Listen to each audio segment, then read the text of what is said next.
Someone asks you for something, a favor, your time, your energy, and without hesitation, without that familiar twist in your stomach, without the need to explain or apologize or soften the blow, you say no. Just no. Not maybe. Not I'll think about it. Not the classic let me check my schedule when you already know the answer. Just a clean, simple no. And then you move on. No guilt, no second guessing. No replay of the conversation at 3 in the morning, wondering if you hurt their feelings. While most people are drowning in guilt every time they set a boundary, you're already thinking about what's for dinner. And if you're one of these people, the world has probably called you selfish, cold, unempathetic. But here's the truth nobody wants to say out loud. You're not any of those things. You just understand something most people spend their entire lives trying to learn. Let's start with what guilt actually is. Guilt is an emotional alarm system. It's supposed to tell you when you violated your own values or hurt someone you care about. It's a moral compass. The problem is that for most people, the compass is broken. It doesn't just point to real wrongdoing. It points to everything, every boundary, every prioritization of self. Every time they choose their own well-being over someone else's convenience. Psychologists call this maladaptive guilt. Guilt that has lost its function. That punishes you for things that aren't actually wrong. But people who don't feel guilty about saying no, their compass works perfectly. They've calibrated it. They know the difference between harming someone and simply not being available. Between cruelty and self-preservation. Between being selfish and having a self-worth preserving. Here's the uncomfortable part. Most people have been conditioned since childhood to believe that saying no is inherently bad. That good people always say yes. That being kind means being accessible. That love is measured by how much you sacrifice. So when someone asks for something, their brain doesn't process it as a simple request. It processes it as a test. A test of their goodness, their worthiness, their right to be loved. Saying yes becomes proof that they matter, that they're valuable, that they deserve their place in other people's lives. But people who don't feel guilty saying no never took that test. Or they took it once and realized it was rigged. They understand that their value isn't dependent on their usefulness. That relationships built on constant availability aren't relationships. They're transactions. And they're not interested in transactional love. Then there's the practical side. The one nobody talks about because it sounds too calculated. People who don't feel guilty saying no understand resource management. Time is finite. Energy is finite. Attention is finite. Every yes to someone else is a no to yourself. Every favor you do out of guilt is time stolen from the things that actually matter to you. Your work, your rest, your own goals, the people you actually want to spend time with. Studies in psychology show that people with high self-efficacy, those who believe in their ability to manage their own lives, are significantly better at setting boundaries without guilt.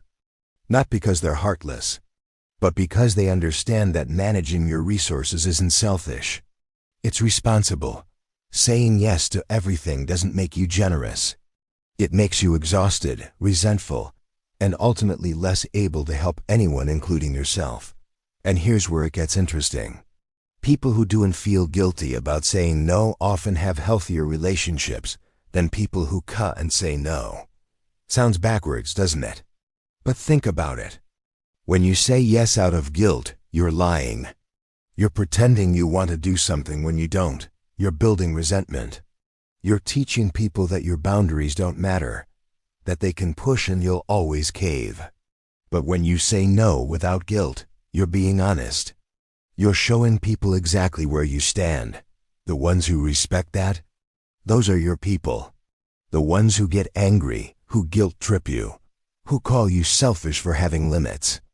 They weren't interested in you. They were interested in what you could do for them. Saying no without guilt isn't pushing people away. It's filtering out the ones who were never really there. But let's be honest about the cost. Because there is one. The cost is being misunderstood. The cost is being called selfish by people who have confused self-sacrifice with virtue. The cost is watching others perform elaborate apologies for the crime of having boundaries while you stand there unbothered. And sometimes, in quiet moments, you might wonder if you're too detached, if maybe you should feel something when you say no. If your lack of guilt means you're missing some fundamental human connection that everyone else has. But here's what you need to understand. Guilt is not the same as care.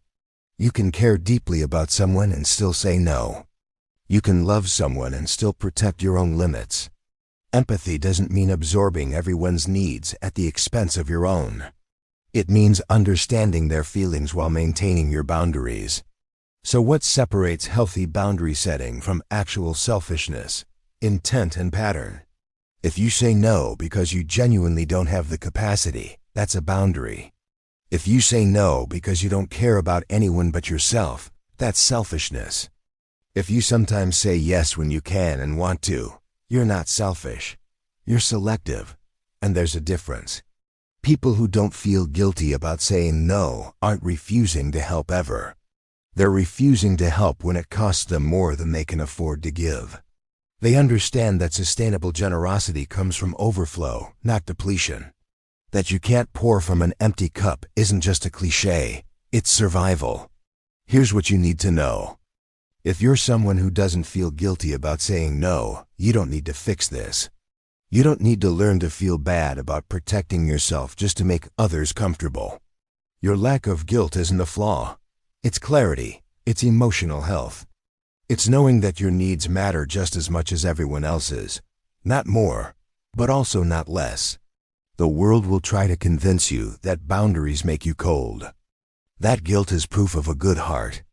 But guilt without reason isn't morality. It's just suffering. And you don't owe anyone your suffering to prove you're a good person. The right people will see your boundaries and respect them. The wrong people will see your boundaries and call them walls. Let them. You're not here to be everything to everyone. You're here to be something real to the people who matter. And that requires knowing when to say yes and when to say no without apologizing for either. If this resonated with you, if you've ever been called selfish for simply having limits, subscribe to the Unspoken Self. We explore the psychology that everyone feels, but nobody admits. The patterns that make you human, not flawed. And if you want deeper conversations about boundaries, guilt, and the cost of always saying yes, join our community. Link is below.